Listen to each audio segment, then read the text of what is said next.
میرا ایک بہت اچھا دوست تھا۔ ہم دونوں ایک ہی ادارے میں جاب کرتے تھے۔ میرا دوست بہت ہنسمکھ تھا، بالکل میری طرح۔ کبھی بھی کوئی پریشانی ہوتی تو وہ مجھ سے بات کرتا۔ 12 سال تک ہم دونوں اکٹھے جاب کرتے رہے۔ پھر میں نے کسی وجہ سے جاب چھوڑ دی، مگر اپنے دوست سے رابطہ رہتا۔ ہر روز ہم فون پر بات کرتے۔ ایک دن اس نے مجھے بتایا کہ کافی دنوں سے مجھے بہت تیز بخار ہے۔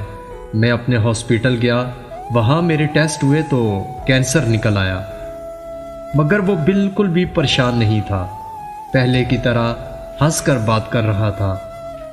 1 سال ادارہ اس کا علاج کرواتا رہا۔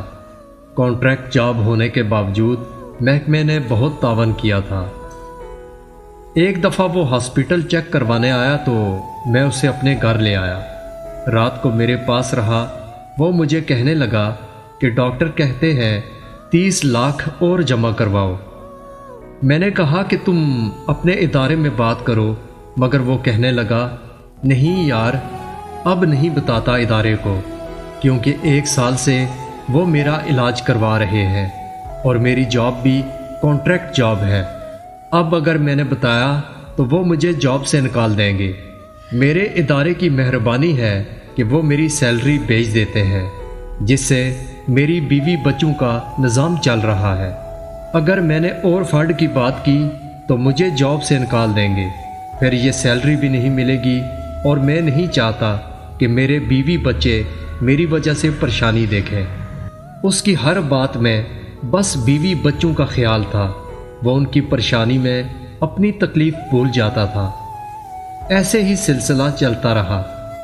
کچھ عرصے بعد مجھے خود بخار ہو گیا اور 1 ہفتے سے میری کوئی بات نہیں ہوئی۔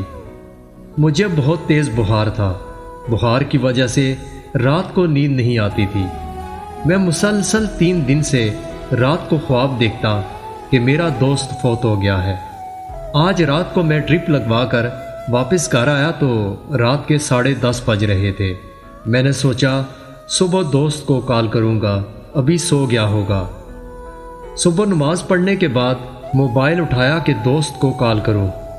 کال سے پہلے واٹس ایپ پر سٹیٹس دیکھا۔ میرے دوست کا سٹیٹس لگا تھا جس میں اس کے جنازے کی تصویر تھی۔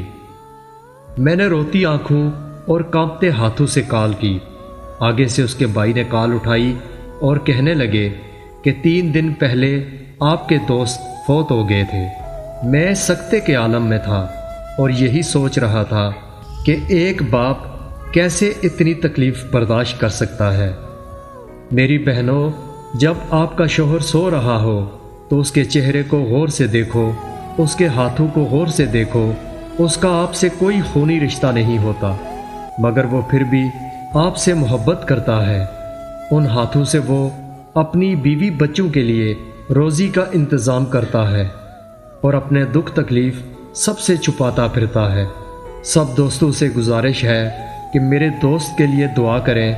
اللہ پاک میرے دوست راشد کو جنت الفردوس میں اعلیٰ مقام عطا کریں، آمین۔